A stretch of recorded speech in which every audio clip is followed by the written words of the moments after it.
यहाँ पे कई बार चोरों ने, डकैतों ने, और वो छोटे मोटे डकैत नहीं या छोटे मोटे चोर नहीं, बड़े बड़े डकैतों ने कोशिश करी यहाँ मंदिर में से ठाकुर जी की मूर्ति को चुराने की, लेकिन इसके बावजूद भी वो इसको सफल नहीं हो पाए।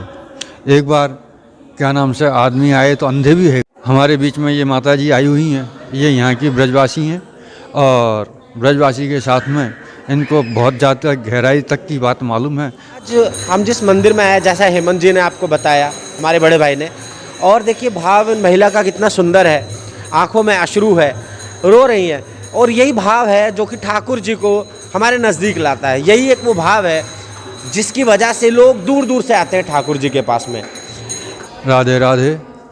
ये आप जहाँ खड़े हैं, ये वृंदावन के एक लाला बाबू मंदिर है, यहाँ प्राचीन मंदिर है, और यहाँ की विशेषता ये है कि ठाकुर साक्षात यहाँ विराजमान है। ठाकुर साक्षात विराजमान कैसे ऐसा? क्यों कि यहाँ पे कई बार चोरों ने, डकैतों ने, और वो छोटे मोटे डकैत नहीं या छोटे मोटे चोर नहीं, बड़े बड़े डकैतों ने कोशिश करी यहाँ मंदिर में से ठाकुर जी की मूर्ति को चुराने की, लेकिन इसके बावजूद भी वो इसको सफल नहीं हो पाए। एक बार क्या नाम से आदमी आए तो अंधे भी है गए। एक बार भीतर आ गया, भीतर आकर के ठाकुर जी को जैसे पकड़ने की कोशिश करी या ले भी चोरी करने की कोशिश करी, तो वो अंदर ना हो, बाहर ही अंदर है, वो भीतर ही जाने की उनकी इच्छा ही रही। मंदिर के अंदर तो मंदिर में अंदर प्रवेश नहीं कर पाया, बाहर की बाहर रहेगा। एक बार ऐसा भी हुआ, हमने देखा, तो हम छोटे छोटे से हते, तो यहाँ पे आकर के कुछ डकैत आए और डकैत अंदर बेचारे ने सोची भाई चलो चोरी तो करनी है ही अपन को, लेकिन ये है कि अपन पहले जो है अपने आराम से मूड बना लें, अपना दारू वारू पी लें। तो सबरे डकैत ने ये दारू पी लिए। हम छोटे छोटे से हमने जब देखी सुनी, और हमारे सामने पकड़े भी गए, और पुलिस ने उनको जुलूस भी निकाला हमारे ही सामने, ये भी हमने देखो। तो ये करीब 82 की बातचीत होगी, हम छोटे छोटे से। तो उन्होंने दारू पी, और दारू पी करके इतने दारू पी के इतने उन्मत्त हो गए कि अब उनके शरीर की शक्ति ख़त्म हो गई, और उन्मत्त होकर के क्या नाम से दारू में इतने विलीन है गए कि हाथ पैर उन्होंने काम करना उनका जो है बंद कर दिया। अब जब हाथ पैर काम करना बंद कर दिया तो चोरी डकैती कहाँ से करेंगे? तो वो वहीं की वहीं गाड़ी में ही पड़े हुए, खाली यही करते रहे, आवाज़ निकलती रही कि चलो वहाँ मंदिर में चलो, चोरी करो, डकैती करो, यही बातचीत। इतने में सुबह है कि सुबह 4 बजे पर यहाँ पर रेला चालू है जा आदमी को, क्योंकि सुबह मंगला आरती हो गए, तो सब लोग मंगला आरती में आमे, लेडीज़ भी आमे, जेंट्स भी आमे, सभी लोग आमे। तो फिर वहाँ आकर के जब जैसे जैसे लोगों की नज़र पड़ी हो और उनकी जब भीड़ इकट्ठी हुई, जब मालूम पड़ी कि तो डकैत हैं और जब आपस में बातचीत कर रहे हैं, नशे में होश नहीं, जब जाकर के पुलिस आई, पुलिस ने आकर के पकड़ा, और पकड़ करके क्या नाम से उनको बंद किया। कहने का मतलब ये है कि ठाकुर का चमत्कार इस प्रकार का है कि यहाँ कोई भी कुदृष्टि लेकर के, कुभाव लेकर के, कुत्सित जो है मन को लेकर के यहाँ प्रवेश नहीं कर सकता। यहाँ तो शुद्ध सात्विक जो है मन को लेकर के यहाँ क्या नाम से प्रवेश करे, और प्रवेश करने के बाद में ठाकुर जी के दर्शन करे, सेवा भाव करे। और कृष्णचंद जी जो हत्याए, वो भी ऐसे जिन्होंने मंदिर बनवाया, तो वो भी ऐसी सेवा भावी है, उनको भी ठाकुर जी के दर्शन भय हैं। दर्शन रह करके क्या नाम से जमुना जी पर बेचारे भिक्षावृत्ति करते, जमुना जी पर रहते, फिर भिक्षावृत्ति करते, वहीं में ठाकुर जी के दर्शन भय, ठाकुर जी के दर्शन है करके गुरु की कृपा भई, गुरु की शरण में। हमारे बीच में ये माता जी आई हुई हैं, ये यहाँ की ब्रजवासी हैं, और ब्रजवासी के साथ में इनको बहुत ज़्यादा गहराई तक की बात मालूम है। तो हम इनसे प्रार्थना करते हैं, आग्रह करते हैं, निवेदन करते हैं कि हमें इस लाला बाबू के मंदिर के विषय में कुछ जानकारी दें, और जो भीतरी जानकारी है वो इनसे आप प्राप्त करें। श्री राधे।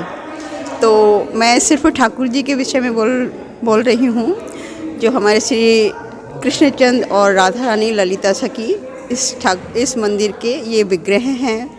जब ये विग्रह की प्राण प्रतिष्ठा की बात आई, तो जो लाला बाबू थे कृष्णचंद जी, उनका नाम कृष्णचंद उन्हीं का नाम है, उन्हीं के नाम से ठाकुर जी का नाम भी कृष्णचंद है। तो 108 ब्राह्मण आए और उनसे प्राण प्रतिष्ठा की अनुरोध किया। फिर बोले, कृष्णचंद जी का प्रश्न था कि ठाकुर जी की प्राण प्रतिष्ठा हुई और ठाकुर में प्राण आए, ये मुझे कैसे ज्ञात हो? तो उस समय के पंडितों ने कहा कि आप उनके सिर पे मक्खन रखिए। तो बोले ये तो गर्मी से भी पिघल जाएगी। तो उस समय के ब्राह्मण कुछ क्रोधी भी हुआ करते थे, तो 108 ब्राह्मण थे, बोले कि इनके नाक में आप रुई ठूस दीजिए। तो उन्होंने ऐसा ही किया, ठाकुर जी के नाक में रुई लगाई गई और मंत्रोच्चारण होते गए।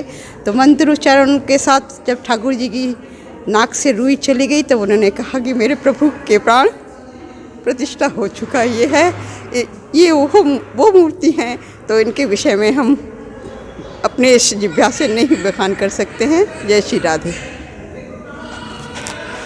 देखिए, आप सब लोगों ने इन माताजी से इस लाला बाबू के विषय में गहन चर्चा करी और सुना, कितना बड़ा ज्ञान प्राप्त हुआ। ज्ञान तो चाहे जब बरसता है, ठाकुर जी की कृपा तो चारों तरफ बरसती है, ऐसे ही ज्ञान की भी वर्षा चारों तरफ होती है, लेकिन हमें उसे टटोलने की बात होती है। तो इन्होंने जो है कृपा बरसाई है और अचानक क्या नाम से ये मुलाकात हुई और इन्होंने वो चीज़ें बताई जो हमें भी जानकारी नहीं। अरे दोस्तों, आज हम जिस मंदिर में आए, जैसा हेमंत जी ने आपको बताया, हमारे बड़े भाई ने, और देखिए भाव इन महिला का कितना सुंदर है, आंखों में अश्रु है, रो रही हैं, और यही भाव है जो कि ठाकुर जी को हमारे नज़दीक लाता है। यही एक वो भाव है जिसकी वजह से लोग दूर दूर से आते हैं ठाकुर जी के पास में। आपका बहुत बहुत धन्यवाद मैं करता हूँ कि आपने लोगों को कई सारी चीज़ें बताई, लेकिन जब तक आंसू नहीं निकलते, जब तक कहते हैं कि भाव पूरे नहीं होते, तो आंसुओं को और ठाकुर जी का कनेक्शन क्या है? आगे जी। हमारी जो अंतरात्मा की भावना है, यही हमें प्रेरणा देती है कि अच्छे कर्मों के प्रति हम अग्रसर हों। कोई ऐसा आपके जीवन में कुछ ऐसा अनुभव हुआ हो ठाकुर जी को लेके, जिसे आप आज तक आपने किसी के आगे ना बताया, लेकिन आज बता दीजिए, कोई ऐसा बड़ा अनुभव हो आपकी ज़िंदगी में? देखिए, ये तो भावना जो हमें यहाँ कुछ मिलता है, हाँ। वो भावना का ही मिलता है जी, थोड़ा नज़दीक रखिए माइक।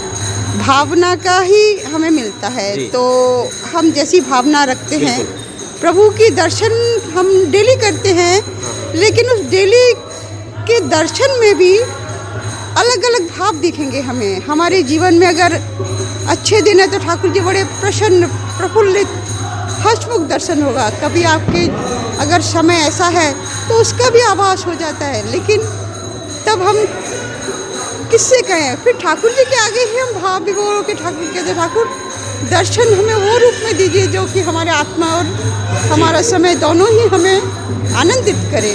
तो ये है हमारे मंदिर में आने का, और मंदिर में आके जो हम प्रभु के मूर्ति के आगे खड़े होते हैं, हमारी भावनाओं का ही पाते हैं, और भावना का ही सब कुछ हमें मिलता है। यहाँ पे भाव ही है जो हम, जैसी हमारी जो भाव होती है और हमारा जो समय होता है। देखिए, ये तो सबको पता है ये बातें, कोई अनुभव बताइए जो आपकी ज़िंदगी में हुआ हो ठाकुर जी को लेकर। देखिए, ये तो मेरे लिए कहना बहुत बड़ी बात होगी। मैं बस इतना ही कह पाऊँगी कि जो ब्रिज की कुछ, मैं अपना नहीं, मैं किसी एक संत का बोलती हूँ।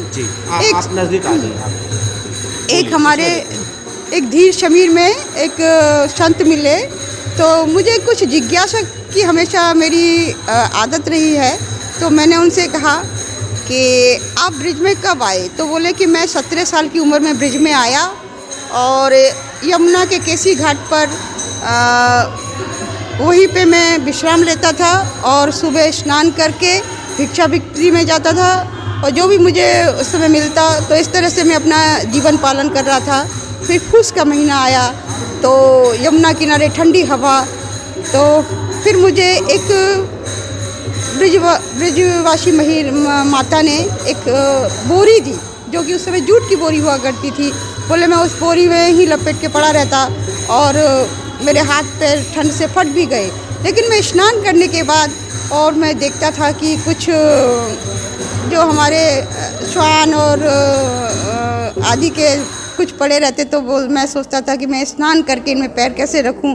तो मन में थोड़ा सा ऐसा भाव आता था।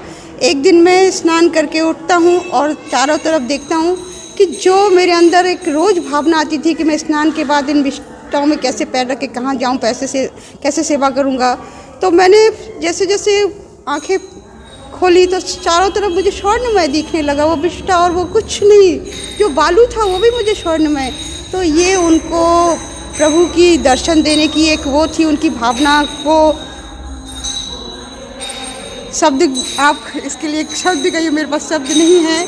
तो उनकी भावनाओं को उन्होंने देखा कि जो मैं इस पाप चक्षु से देखता हूँ ब्रिज, वो नहीं है, ये स्वर्णमय ब्रिज है और ब्रिज का रज है, वही हमारा सब कुछ। में हम ब्रिज में आते हैं और रज को स्पर्श करते हैं तो रज जो है वो स्वर्णमय ही है। आप देखिए भक्तों, ये माता जी ने कितनी बड़ी बात बताई कि ब्रज रज ही सबसे बड़ी चीज़ रज है। अरे दुनिया को मुक्ति मुक्ति, अरे दुनिया आदमी कहते हैं मुक्ति मुक्ति मुक्ति हो, मुक्ति हो, मुक्ति हो, हैं? तो सब मुक्ति को चाहते हैं, लेकिन भाई अब मुक्ति बोली, भाई मैं कौन कौन को मुक्त करती रहूँगी, मेरा भी तो कुछ उद्धार हो। तो मुक्ति जो है ठाकुर जी के पास में चली गई और ठाकुर जी से बोली सब मैं मुक्ति मुक्ति चाहूँ, मौको मैं सबको मुक्त करूँगी, लेकिन मेरी मुक्ति कहाँ होगी, ये तो बताओ। बात ही बातों में माता जी ने कितनी बड़ी गहन बात कर दी कि मेरी मुक्ति, गोपाल मुक्ति जो है ठाकुर जी के पास में जाकर के ये पूछती है कि मेरी मुक्ति कहाँ से होगी, तो वो ब्रजरज, तो भगवान ने आकर के ये कहा कि देख मुक्ति ब्रजरज उड़ मस्तक लगे, मुक्ति मुक्त है जाए। यानी कि अगर ब्रज की एक जरा सी कण भी तुम्हारे शरीर पर लग गया, तुम्हारे माथे पर लग गया, शरीर के किसी भी अंग पर लग गया, ये समझ लो कि शरीर के ऊपर से लेकर नीचे तक किसी भी अंग पर तुम्हारे जरा सा भी रज लग गया, तो उससे तुम्हारी मुक्ति हो गई। अरे जब मुक्ति मुक्त है जाए, अरे मुक्ति कहे गोपाल से मेरी मुक्ति बताए, ब्रज रज उड़ मस्तक लगे, मुक्ति मुक्त है जाए। जब ब्रज रज मतलब ब्रज रज जो लगे उड़ कर लगेगी जो है, अरे जब भी तो वृंदावन में हम हैं। अरे लेकिन भैया सबसे बड़ी बात ये है कि ये बात अब कहवे सुनवे की बात है, अब ब्रज रज ना है, अब तो सड़क ही सड़क है। अब तो जहाँ भी जाओगे ब्रज उड़ कर रज जो है उड़, लेकिन वो भी जो है धूल मट्टी भी जो है वो भी वहाँ की ब्रज रज है, और वो जो भी धूल मट्टी उड़कर लगेगी बासे भी भाई को मुक्त है जाएगा। ब्रज की तो वो महिमा है, जाके लिए तो भैया एक मोह का 1000 मोह हो तो भी सहस्त्र मोह से भी हमेशा 24 घंटा वर्णन करते रहे तो भी समय कम पड़ जाए। लेकिन ब्रज की महिमा, ब्रज की रज की महिमा, ब्रज के रज के एक कण की महिमा भी कहते हैं कि ब्रज रज में 2 हैं, एक श्याम वर्ण एक गौर वर्ण। गौर वर्ण में राधा रानी निवास करती है और श्याम वर्ण में जो है कृष्ण निवास करते हैं। बहुत से लोग आम हैं यहाँ रज में, जमुना जी पर रज में स्नान भी करें, लोटें करें। तो कहने का मतलब ये है, बहुत से लोग तो तिलक लगाम है पूरे मोहड़े पर, जैसे तपन चंदन लगाते हैं केसर युक्त, केसर में गुटकर चंदन लग, ऐसे ब्रज की रज लगाते हैं। तटीय स्थान पर जा कर के देखो, ऐसे ऐसे संत महात्मा उच्च कोटि के जो हम वहाँ रज लगा करके रहते हैं। यहाँ भी ब्रज के अंदर भी ब्रज की रज का तिलक लगाम है, ब्रज को स्पर्श करें, ब्रज को बहुत से खामे भी हैं तो ये तो इस प्रकार से यहाँ आकर के तो ये इस प्रकार से यहाँ बंद है। तो यहाँ ठाकुर जी की ब्रज की रज की वो महिमा है, इसकी कोई महिमा की वर्णन नहीं कर सकता। जहाँ तक अपनी वाणी पहुँचती है, जहाँ तक बुद्धि पहुँचती है, वहाँ तक हम उसका वर्णन करते हैं। जय श्री राधे।